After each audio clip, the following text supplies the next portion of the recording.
হাজিরিন,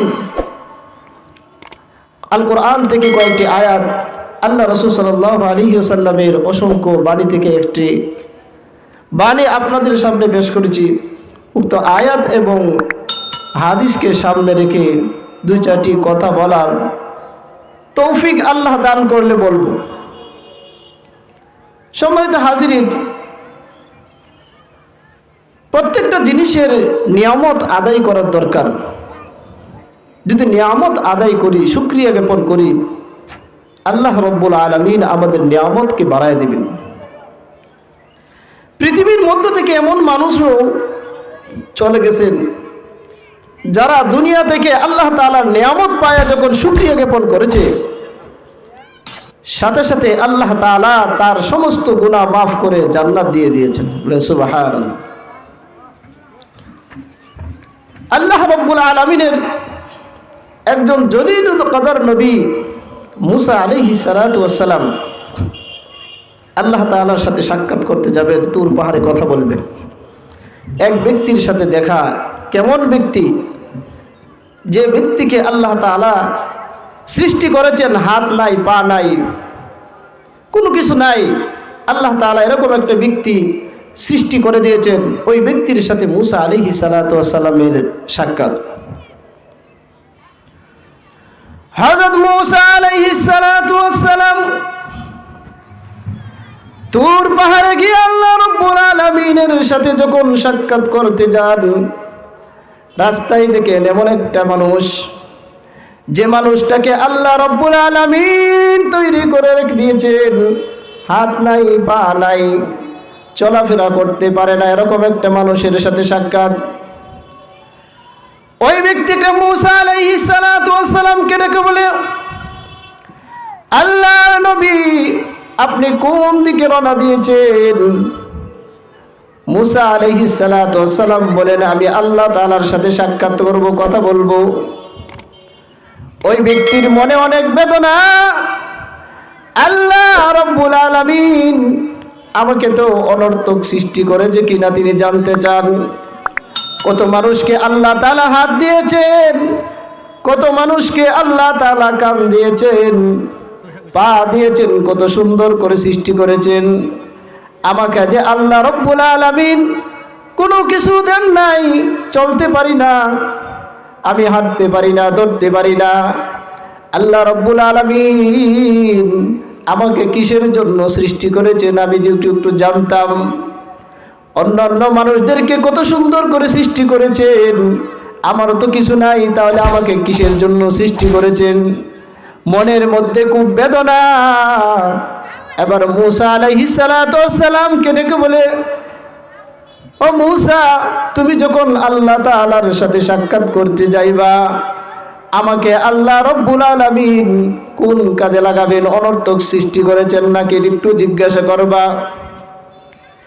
এবার মুসা আলাইহিস সালাতু ওয়াস সালাম আল্লাহ রাব্বুল আলামিনের সাথে সাক্ষাৎ করে যখন কথাবার্তা শেষ হয়ে যায়, মুসা আলাইহিস সালাতু ওয়াস সালাম এবার ফিরে আসবেন, হঠাৎ করে স্মরণ হয়ে গিয়েছে পথে একজন ব্যক্তির সাথে সাক্ষাৎ হয়েছিল, তার হাত নাই, পা নাই।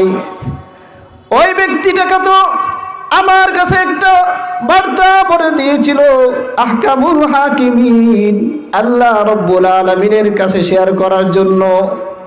আল্লাহ রাব্বুল আলামিনকে মুসা আলাইহিস সালাতু ওয়াস সালাম এবার বলে, আল্লাহ তুমি তো দেখেছো, তুমি তো সব কিছু জানো, তুমি তো আলিমুল গায়ব, তুমি তো ঘুমাও না, তুমি সব সময় জাগ্রত থাকো। বান্দা কি করে শুধু তা না, অন্ধকার রাত্রে একটা পিপিলিকা যদি হাঁটতে থাকে, পিপিলিকার হাঁটার আওয়াজটাও তুমি শুনতে পাও, কারণ হলো তুমি ঘুমাও না, সব সময় সজাগ। আল্লাহ রাব্বুল আলামিন কোন সময় ঘুমান নাই। মুসা আলাইহিস সালাতু ওয়াস সালাম আল্লাহ রাব্বুল আলামিনকে একদিন প্রশ্ন করেছিলেন, আল্লাহ তুমি কি ঘুমাও নাই? আল্লাহ রাব্বুল আলামিন বলেন, মুসা রে আমি ঘুমাই নাই, তুমি কি জানতে চাও কিসের জন্য আমি ঘুমাই নাই? আল্লাহ রাব্বুল আলামিন বলেন, মুসা আলাইহিস সালাতু ওয়াস সালাম বলেন, অবশ্যই আল্লাহ রাব্বুল আলামিন বললেন, মুসা রে তুমি একটা কাচের গ্লাস একটা হাতে নাও, পানি ভর্তি করে হাতে নাও। মুসা আলাইহিস সালাতু ওয়াস সালাম একটা কাচের গ্লাস যখন পানি ভর্তি হাতে নিলেন, হাতে নিয়ে যখন দাঁড়াইলেন, আল্লাহ রাব্বুল আলামিন মুসা আলাইহিস সালাতু ওয়াস সালামের চোখে এমন ঘুম দিয়ে দিলেন, মুসা আলাইহিস সালাতু ওয়াস সালাম দাঁড়ানো থেকেই ঘুমাইয়া গেলেন। যখন তিনি ঘুমিয়ে যান, সাথে সাথে গ্লাসটা হাত থেকে টুকরা হয়ে গেল। এবার আল্লাহ রাব্বুল আলামিন মুসা আলাইহিস সালাতু ওয়াস সালামকে জাগ্রত করে বললেন, মুসা তোমার গ্লাস কোথায়? মুসা আলাইহিস সালাতু ওয়াস সালাম বললেন, আল্লাহ গ্লাসটা আমার হাত থেকে ভেঙে টুকরা টুকরা হয়ে গিয়েছে। এবার আল্লাহ রাব্বুল আলামিন বলেন, আরে মুসা জানো কি আমি যদি ঘুমাই সাত আসমান সাত জমিন এরকম হয়ে যাবে, এই জন্য আমি ঘুমাই নাই। আল্লাহ তাআলা বলেন, লা তাকুমুস সিনাতু ওয়ালা নাওম লা তাখুযু সিনাতু ওয়ালা নাওম। আমি এমন আহকামুল হাকিমিন, ও দুনিয়ার মানুষ তোমরা তো ঘুমানোর আগে একটা জীবনী ভাব আসে। আমি আল্লাহ রাব্বুল আলামিনকে এমন আল্লাহ রাব্বুল আলামিন আমার তো ঘুম তো দূরের কথা, নিন্দা এমন দূরের কথা, আমাকে জীবনেও পাকড়াও করতে পারে না। মুসা আলাইহিস সালাতু ওয়াস সালাম আল্লাহ রাব্বুল আলামিনকে ডেকে বলেন, আল্লাহ ওই যে বান্দাটা আমার সাথে সাক্ষাৎ হয়েছিল, ওই বান্দাটা জানতে চাই ওই বান্দাটাকে তুমি কেন সৃষ্টি করলা, কি কাজ করবা? আল্লাহ রাব্বুল আলামিন মুসা আলাইহিস সালাতু ওয়াস সালামকে বলে দিলেন, মুসা রে তুমি যখন যাও রাস্তায় যখন দেখা হবে বলে দিও ওই ব্যক্তিটাকে আমি আল্লাহ রাব্বুল আলামিন জাহান্নামের লাকড়ি বানানোর জন্য সৃষ্টি করেছি।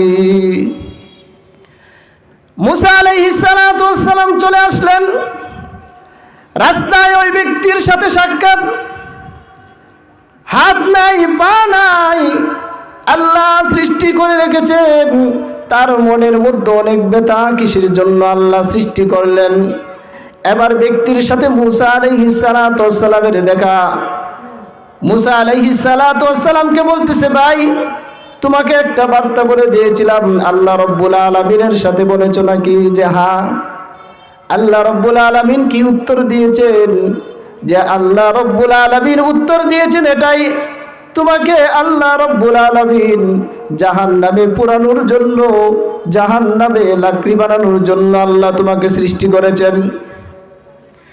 এবার ব্যক্তিরা শুনে বলতেছে, কত মানুষকে আল্লাহ তাআলা হাত দিয়েছে, পা দিয়েছে, আমাকে আল্লাহ রাব্বুল আলামিন হাত দেয় নাই, পা দেয় নাই, তারপরেও আল্লাহ রাব্বুল আলামিন আমাকে যে একটা কাজের জন্য বানাইছেন, আল্লাহ রাব্বুল আলামিন যদি আমাকে জাহান্নামে দিয়ে, যদি জাহান্নামে পুরে যদি আল্লাহ খুশি থাকেন তাহলে আমার মনের মধ্যে কোনো ব্যথা নাই।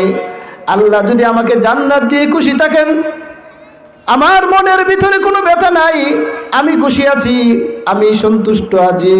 আলহামদুলিল্লাহি রাব্বিল আলামিন। হাত নাই পা নাই ব্যক্তিটা সংবাদ শুনে যখন সাথে সাথে আল্লাহ রাব্বুল আলামিনের কাছে শুকরিয়া জ্ঞাপন করলো, আল্লাহ রাব্বুল আলামিন এবার জিবরাইল আলাইহিস সালাতু ওয়াস সালামকে ডেকে বলেন, জিবরাইল যাও যাও মুসাকে সংবাদটা দিয়ে দাও, ওই যে হাত নাই পা নাই লোকটাকে আমি বলেছিলাম জাহান্নামের আগুনের জন্য, জ্বালানোর জন্য বানিয়েছি, এখন ওই ব্যক্তিটাকে সংবাদ দিয়ে আসো, আমি আল্লাহ রাব্বুল আলামিন তাকে জাহান্নামের দফতর থেকে নামটা কেটে জান্নাতের লিস্টির মধ্যে তার নাম লিখে দিলাম। সুবহানাল্লাহ। একমাত্র শুকরিয়া আদায় করার কারণে লোকটা ছিল জাহান্নামী, শুকরিয়া আদায় করার সাথে সাথে আল্লাহ তাআলা এমন ভাবে শুকরিয়া আদায় করেছে, আল্লাহ তাআলার আরো রসের মধ্যে জুস মেরেছে, সাথে সাথে আল্লাহ রাব্বুল আলামিন ওই ব্যক্তিকে জাহান্নামের দফতর থেকে নামটা কেটে জান্নাতের দফতরে নাম লিখে দিলেন। সুবহানাল্লাহ। এই জন্য আমাদের প্রত্যেকটা নিয়ামতের শুকরিয়া আদায় করার দরকার। প্রত্যেকটা নিয়ামত আল্লাহ রাব্বুল আলামিন মানব জাতিকে সৃষ্টি করেছেন। সৃষ্টি করে আদম আলাইহিস সালাতু ওয়াস সালামকে প্রথমে জান্নাতের মধ্যে রেখেছিলেন, আমরা সবাই জানি। জান্নাতের মধ্যে রাখার পরে আবার আল্লাহ রাব্বুল আলামিন দুনিয়াতে পাঠিয়ে দিয়েছেন।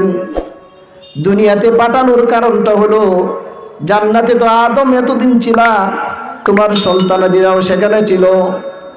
আল্লাহ রাব্বুল আলামিন আদম আলাইহিস সালাতু ওয়াস সালামের পিঠের মধ্যে যখন হাতটা রাখলেন, দুনিয়া সৃষ্টি থেকে দুনিয়া শেষ পর্যন্ত যত মানুষ দুনিয়ার মধ্যে আসবে, সব মানুষ পিপিলিকার মতো জন্মগ্রহণ করে রূহগুলা বের হয়ে লাফালাফি করতে শুরু করলো, আর বিশাল জমিন বিস্তৃত হয়ে গেল।